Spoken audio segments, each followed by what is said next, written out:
this Guili Plains? Cloud Retainer, why did you bring us here? Ganyu is of course familiar with the name Guizhong, but have you ever heard of her? Guizhong is another name of Agentis, the god of dust. She was extroverted in nature and adored social gatherings and inventions alike. Long ago, this region was yet a prosperous assembly. Guizhong often invited her friends to visit her home, reserving for us seats around the largest stone table. Sea Gazer would always bring out his latest treasure and place it upon the table. He could be quite the braggart. Though usually a mild-mannered fellow, when it came to those collectibles he was so fond of, he always loved to show them off. Paimon remembers that name. So that's what Sea Gazer was like. He was an old friend and a former rival. One has many memories of him. Once he had brought out the treasure, it would predictably become the center of attention. Neither Guizhong nor one was content to let him just steal the spotlight. So we would then also present our proudest mechanical creations. As Adepti, we were each gifted in our own ways, and naturally proud of our accomplishments in our respective fields of expertise.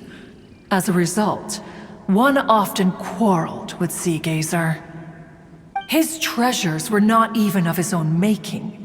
He just used his exploration skills to dig them out of the ground. How, pray tell, could he compare to me, when every single one of one's accomplishments were crafted by one's own hand? Cloud Retainer, you are getting competitive again. One digresses. Regardless, every time an argument occurred, Guizhong would come over to watch us during our mutual lambastics. On some occasions, she would join in, and on others, she'd take one of us by the limb and start uttering the most ridiculous nonsense. What kind of nonsense?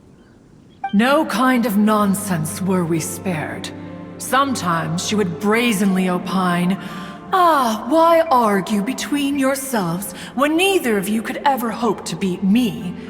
Other times, she would make unsolicited suggestions, such as, once you two are done arguing, let's go to the foot of the mountain and grill some meat.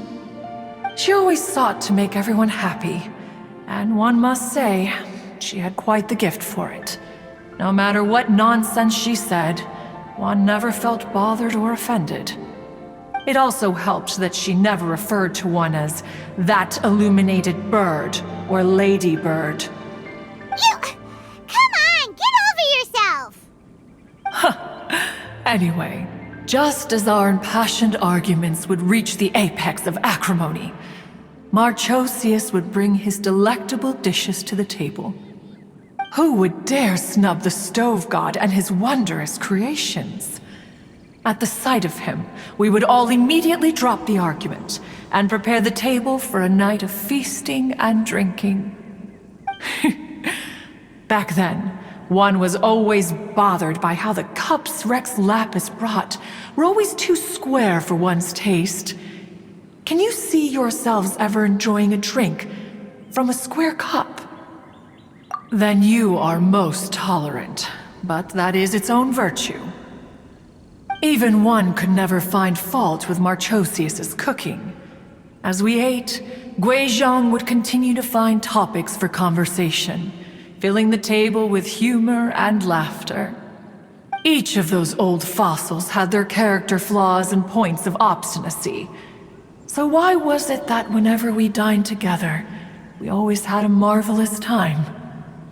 We would drink together from a spot high in the mountains, until the moon set and the sun rose, and only then would the banquet finally come to an end.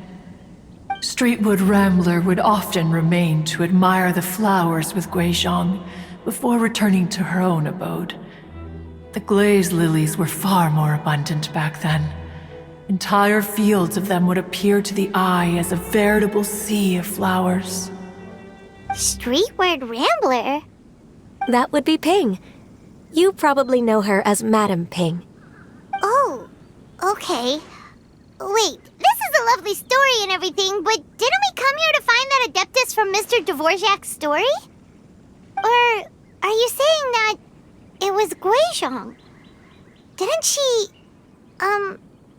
already... Alas, long has one avoided this place for precisely that reason. The sights here are a reminder of a time long gone, and evoke much sorrow. One should have guessed that you would disrupt one's poignant moment of mourning with your incessant questioning. No matter, one will share the whole story with you now. In times gone by, one quarreled oft with Guizhong concerning mechanical principles. We each had our ideals, and neither would yield. Under the pretext of a social gathering, one invited the impartial Rex Lapis to judge the quality of our creations. But Rex Lapis declared that Guizhong's Obscuro Vulpus mechanism was superior. Though one was too proud to acknowledge it, in one's heart, one knew that Guizhong was indeed the superior talent in the mechanical arts. As for the story between Guizhong and Streetward Rambler, that begins with a certain bell. In Guizhong's opinion, while mechanisms were no substitute for human composers, they were yet capable of producing simple but fine melodies. But Streetward Rambler believed music to be an expression of the soul, an emotional enterprise that could never hope to be replicated by machinery. They argued endlessly, until one asked Rex Lapis to intercede. He confiscated the bell and designated it for ceremonial use. Thereafter, one would often find them convening in the mountains, discussing music, mechanics, and all the affairs of the mortal world. But these good times were not to last. War broke out between the gods, and soon engulfed the Guili Plains. Guizhong was overpowered by the enemy, and fell in battle. When Streetward Rambler and I arrived at the scene at long last, all that remained among the ruins was her lifeless body. After this, at Streetward Rambler's request, Rex Lapis granted her the cleansing bell for safekeeping. To honor our friend's memory, one made a few finishing touches to her ballistic device. Many lantern rites have passed since then. Many greetings and goodbyes. Upon what do you gaze? The Guili Plains? No. It's everything.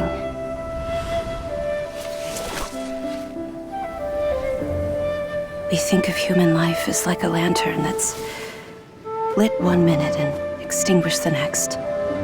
But are we Adepti so different? Perhaps as dust settles after a storm, we too must one day return to the world below.